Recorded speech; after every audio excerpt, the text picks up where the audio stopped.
मो तिरिंग ब्लॉक रो जने सारो रिटेलर हमर जो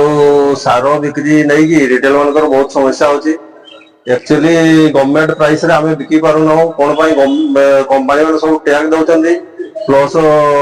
भड़ा अछि आउ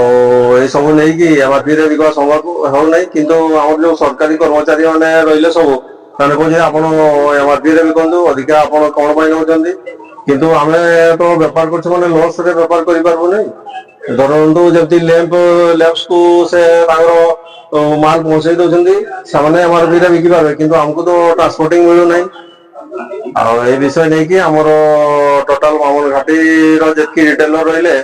समस्त आज रायरंगपुर रे एक माने समस्त एकाठी हेई कि सब गोटे निष्पत्ति नै जो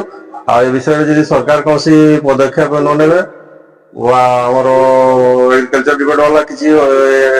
पदक्षेप न नेबे ताले हम जति रिटेलर रहिलो सब सब स्ट्राइक करबो सारो फारो बिक्री टोटल बंद कर दो से सरकार तांकर व्यवस्था करबे ले माध्यम रे कि केमती कोन जगेबे चाषी को असुविधा आज्ञा गोटे ही असुविधा होची माने आमे एमआरपी रे एक्चुअली बिकी पारु नै काहे केमती हमको तो किना अधिका पड़ी आमे एमआरपी रे केमती बिकू एक्चुअली यदि हमको ठीक रेट मिल जाए टैग जदि दिया न जाए बा हमर रिटेल पॉइंट पर्यंत जदि माने भड़ा दिया जाए ताले आमे एमआरपी रे बिकी करबू।